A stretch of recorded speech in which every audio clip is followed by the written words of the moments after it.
Nós vamos contextualizar o tema, o participante, na noção de que o centro espírita é aquele colo de mãe que vai narrar as verdades belas, atraentes, eternas àquele que chega. Esse é o conceito de Djalma Farias sobre o que é o centro espírita. A mesma responsabilidade em acolher o participante, nós podemos pensar na proposta do Espírito Camilo, dizendo que o centro espírita é o campus avançado dos imortais aqui na Terra. Dessa forma, nós vamos nos colocar para receber o participante. Quem que é o participante? O participante, ele é um espírito reencarnado, essa é a primeira visão que nós temos. Ele chega então com toda a sua bagagem e vai se apresentar, vai se expressar no aspecto biológico, uma determinada idade, uma constituição física, uma determinada aparência, mas trazendo também a sua constituição psíquica, a ser avaliado também a formação intelectual, afetiva. Então nós temos aí os vários aspectos do sujeito que chega, inclusive a sua questão social. Essa visão completa do sujeito que está chegando, precisamos também levar em consideração que é um adulto. E o adulto trabalha participando, ele vai aprender de uma forma ativa, participativa. Então, o principal foco é nós atendermos às necessidades do sujeito que chega à casa espírita. E na base de visualizar esse participante, nós temos todas as características de acolhimento. Então, quais são as reais necessidades do sujeito que chega, considerando que nós já vimos a questão, então, do conhecimento, idade, sexo, maturidade e a própria profissão. Relacionado à maturidade, nós temos um conceito também apresentado pelos espíritos dos diferentes níveis de maturidade que vamos considerar do senso moral. Então, às vezes, é jovem e tem uma maturidade para compreensão, para discussão, diferente, às vezes, daquele numa idade mais avançada, mas o senso moral ainda não desenvolvido. Esse sujeito que chega inteiro à casa espírita, então, ele traz as suas condições como espírito. E nós vamos realizar também um trabalho principalmente no grupo de estudo, utilizando a palavra, que é na lei de sociedade o recurso que nós temos. Então, a palavra, nós vamos nos expressar e vamos expressar também com o corpo. Então, nós vamos falar com os olhos, com as mãos, mas principalmente o que é dito, ele vai ter uma resposta do grupo de uma maneira geral. E o grupo, então, ele vai responder a essas questões de quem está sendo monitor do trabalho, as características próprias do sujeito que chega e a influência também do grupo como um todo. E vamos ter essas respostas. Então, sempre lembrando que nós trazemos uma predisposição no pensamento, esse pensamento se transforma em palavra e essas palavras vão causar reações no grupo. Então, o primeiro pensamento, assim, que nós vamos agora pensar em alguns tipos de reações ou de ações dos participantes que merecem esse cuidado. Quando se apresenta o sujeito do tipo conflituoso, aquele sujeito que com facilidade vai causar conflitos, qual seria a nossa forma de agir? Então é interessante que a gente não venha retrucar, que a gente mantenha a calma, que consigamos trabalhar os assuntos valorizando o que vem sido feito, tem sido dito de importante, mas ao mesmo tempo não nos permitirmos a questão da reação. Existe também aquele sujeito que se comporta como um trapalhão e que acaba levando um tempo maior de fala ou levantando questões que causam no grupo um certo desconforto. Então a gente precisa abordar nessa situação aquilo que realmente é importante e dar continuidade para que a gente consiga focalizar o assunto e passar para o assunto seguinte. O sujeito pode contribuir de uma forma positiva. E aí, nesse caso, quando a contribuição é positiva, nós precisamos dar essa oportunidade da fala. Assim como em determinados momentos nós vamos transferir as respostas para o grupo, a fala do positivo, ela é sempre bem-vinda. É importante que a gente raciocine que são almas reunidas com as suas necessidades e elas vão ser expressas, e o sentimento é alguma coisa que no primeiro momento nós não estamos, não temos um controle maior. Então, por exemplo, quando a gente está do lado de uma pessoa que a gente gosta muito, o sentimento aflora de afetuosidade e as coisas tendem a ir a um acordo justamente por esse sentimento. O pensamento, nós conseguimos coordenar, nós conseguimos parar, pensar e refletir, mas a grande ideia é que a gente consiga, com esse trabalho que nós estamos elaborando em função dos tipos, que a gente, de uma forma anterior, pense em determinadas situações que possam acontecer, para na hora em que isso aconteça, nós já tenhamos um encaminhamento de forma que possamos ligar com essa questão afetiva, com essa questão emocional. Então é nesse sentido que nós vamos explorando determinadas situações para um encaminhamento melhor. Aquele sujeito que se mostra como sabe tudo, o sujeito que, vamos pensar ali, ele pode estar na superficialidade colocando as coisas, seria muito importante evitar que ele viesse a impor a sua opinião. Então, muitas vezes nós vamos pedir para que o trabalho se dê com a participação de outros. Podemos pensar assim de que a sua fala foi importante, mas os demais companheiros podem contribuir de alguma forma e esse encaminhamento seja dado. O sujeito falante é aquele que, quando pega a palavra, ele tem dificuldade de devolver. E nesse caso, um recurso que tem sido aplicado é que a gente venha a determinar o tempo de fala para cada um dos participantes.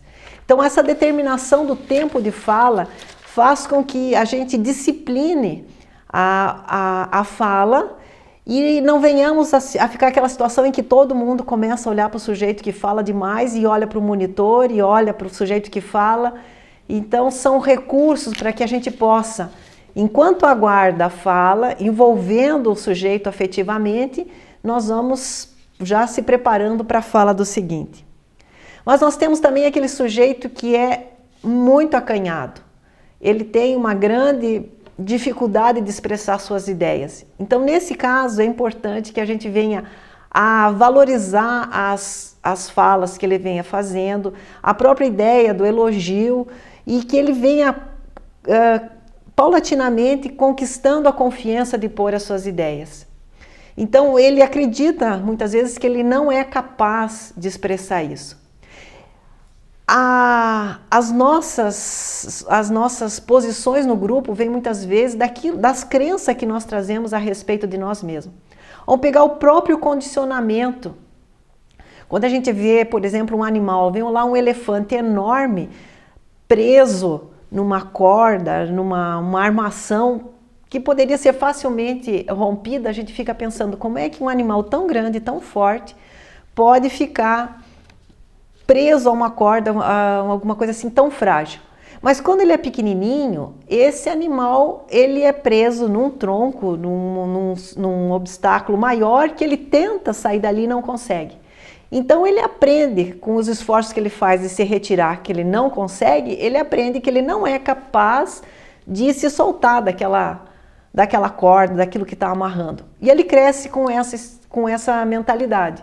E nós vamos encontrar essa postura em nossa vida. Quantas vezes a gente não se sente capaz de formular uma questão, de se apresentar? E existem outros experimentos, por exemplo, quando você pega as pulgas lá recém-eclodidas, coloca num vidro, tampa e elas começam a saltar. E elas vão até a tampa e voltam. Depois de um certo tempo você pode desrosquear essa tampa e as pulgas não vão sair dali. Elas foram condicionadas àquela situação. E de certa forma nós trazemos diferentes condicionamentos.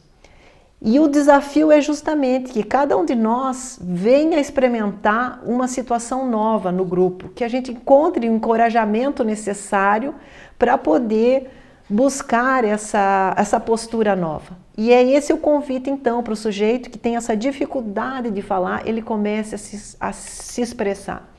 Mas ele vai fazer isso na medida também que ele sente o acolhimento do grupo.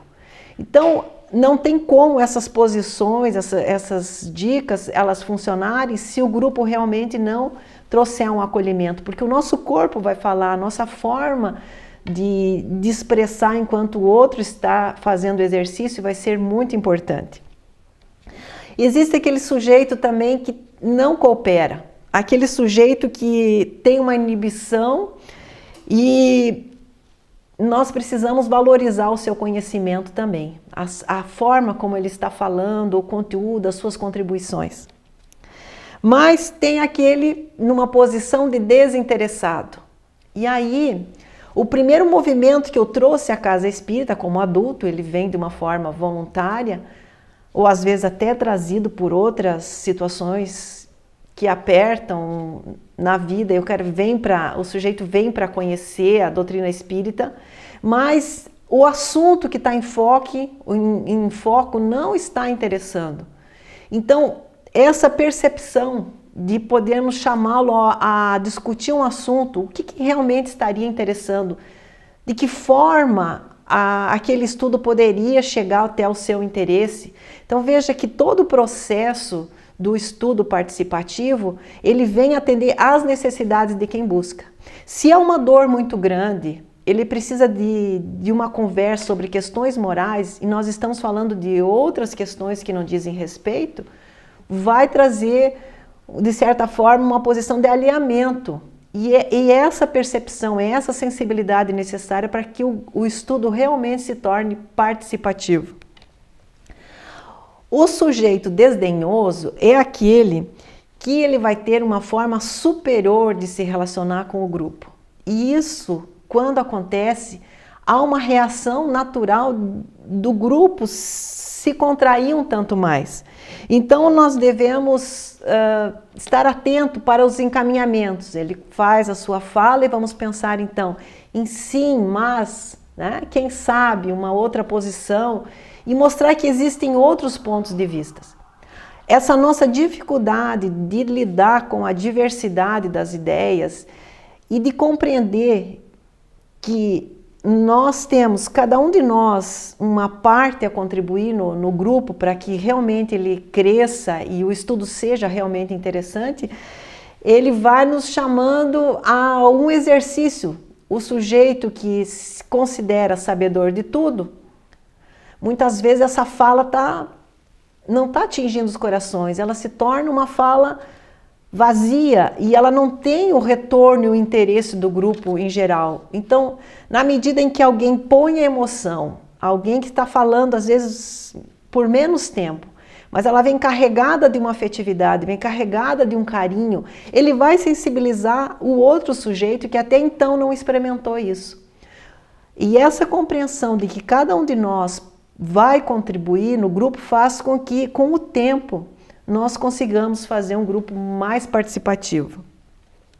Mas tem aquele sujeito que é o perguntador. O tempo todo ele está fazendo uma pergunta e muitas vezes ele vai buscar no monitor uma confirmação daquilo que ele quer dizer. Então veja essa habilidade de retornar essa questão para o grupo para que o monitor não seja o foco da reunião. A habilidade da condução é de que se os participantes vêm estudando em casa, vêm participando, traz o estudo, na continuidade o monitor vai fazer o seu papel e quem vai se tornar mais visível durante o estudo é o próprio participante. Como é que nós vamos saber se esse estudo realmente está chamando o participante a uma alegria de participação? E a gente vai ver depois, inclusive, essa questão da permanência, da assiduidade ao grupo. Quando nós chegamos ao grupo de estudo, falando do estudo que vai acontecer naquele dia, naquela noite, naquele momento de reunião, e terminamos o estudo falando do assunto, nós podemos perceber que ele está no coração dos participantes, ele está ocupando o cérebro, ele está em nós. Então, na medida que o estudo toma o seu espaço, atendendo às necessidades do participante, vai diminuindo essas necessidades de intervenção.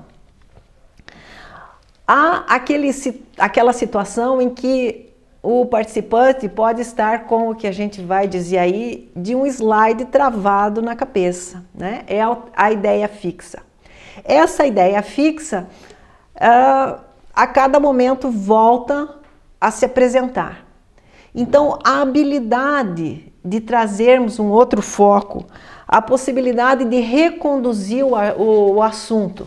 Então, a ideia fixa é realmente aquela situação em que o processo não flui.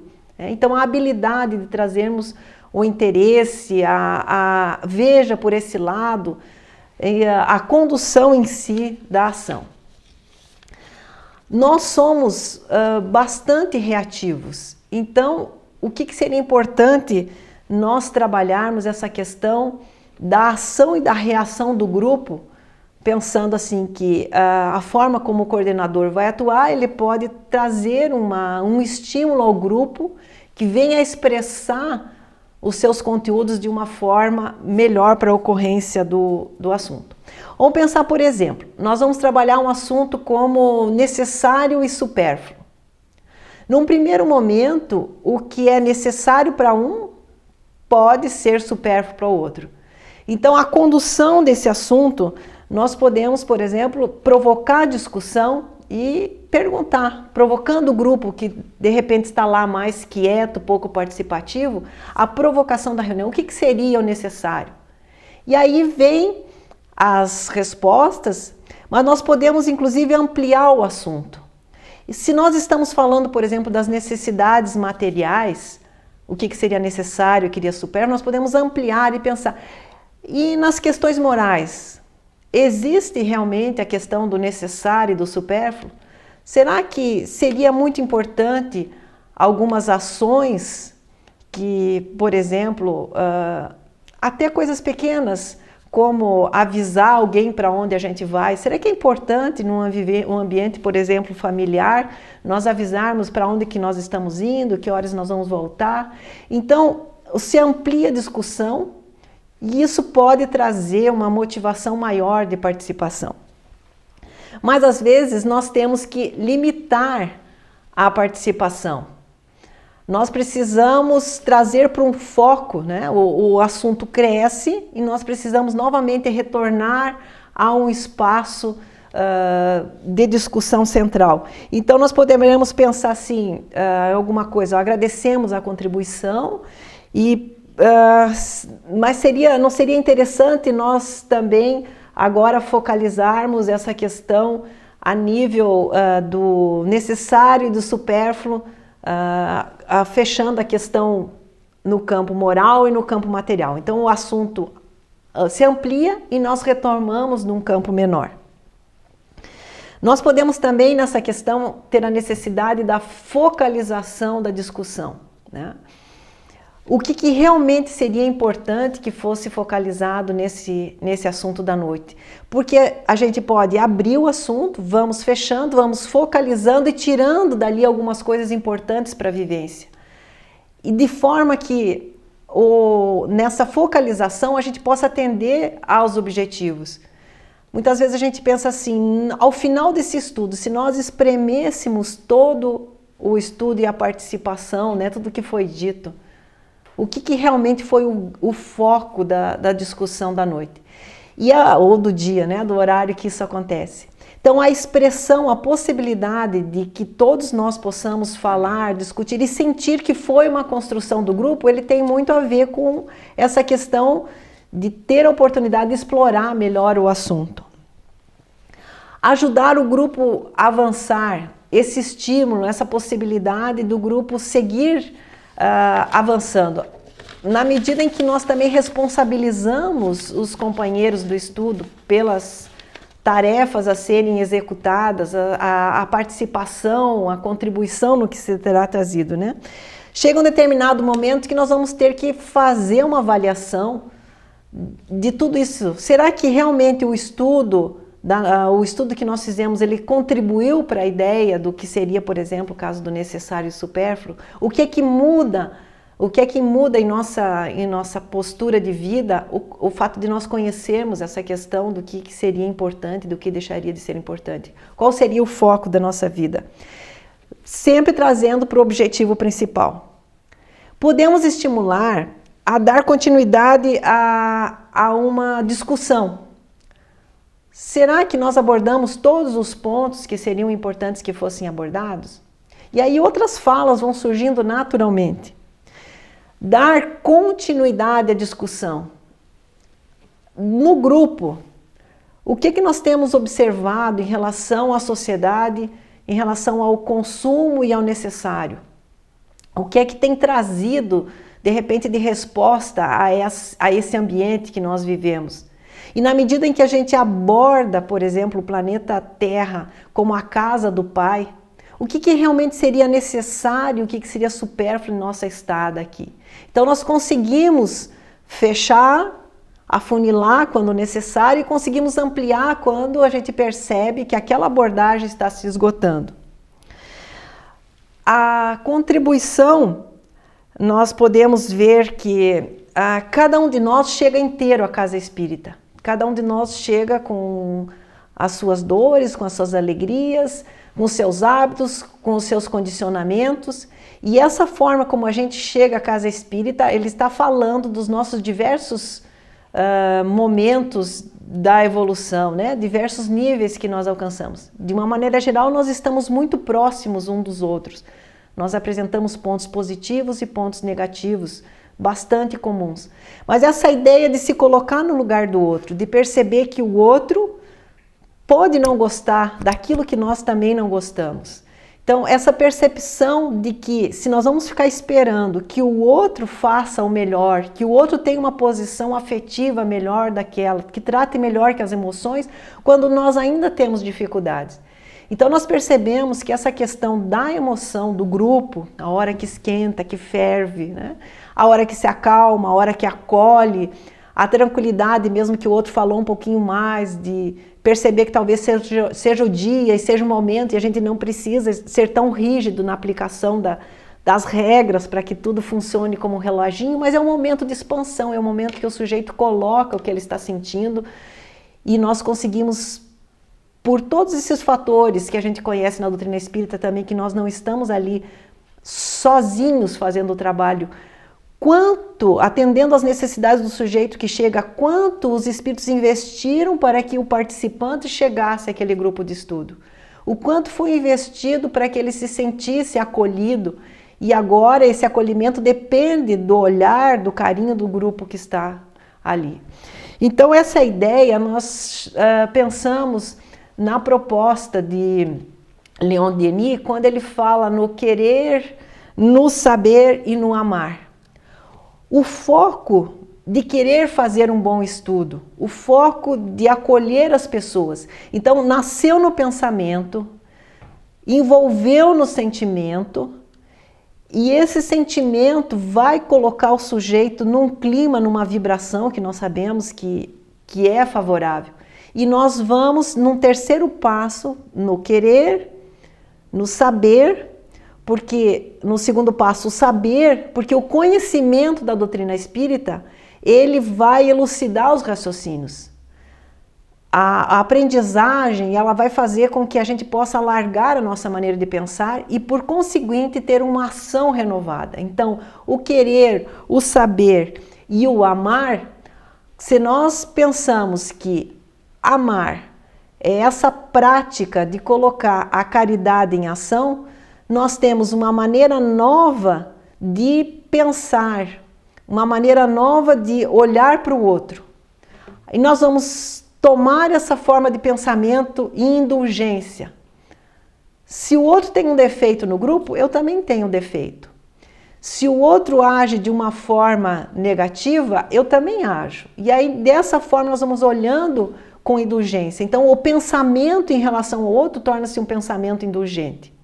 Agora, se nós pegamos esse pensamento indulgente, vamos renovar o nosso sentir, aplicando o perdão na medida em que o outro cometeu alguma coisa que eu não achei interessante, mas o sentimento do perdão que faz esse acolhimento, que é vibracional, ele envolve o grupo num outro estágio. Então essa questão do pensar, do pensar com indulgência, do sentir com perdão, nos leva a uma prática da benevolência, essa prática do amor em ação. E aí nós podemos dizer, então, num conceito amplo da doutrina espírita, da caridade.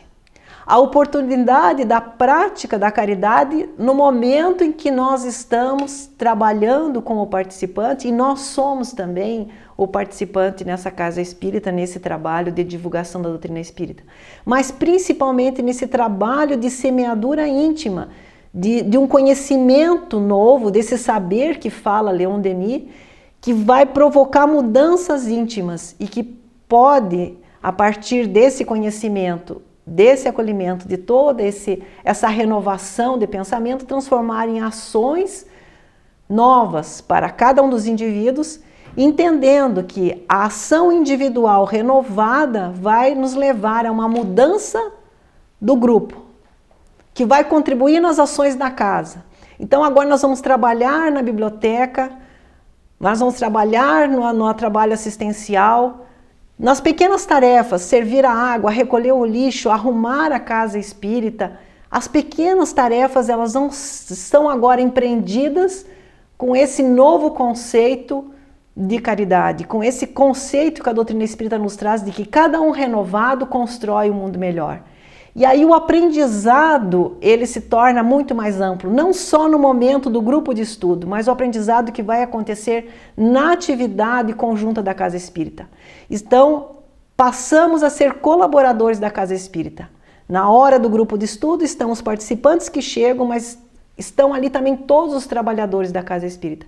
E ao aprendizado, digamos assim, formal na hora da reunião do grupo de estudo e ao trabalho que percorre todas as ações da Casa Espírita, que é um contínuo aprendizado, uma ação do bem permanente, nos transformando em pessoas melhores, que é o foco pelo qual nós estamos trabalhando intimamente. Dessa forma, o participante acolhido na Casa Espírita se torna um agente do bem, que essa é a razão maior para todos nós estarmos envolvidos nessa proposta.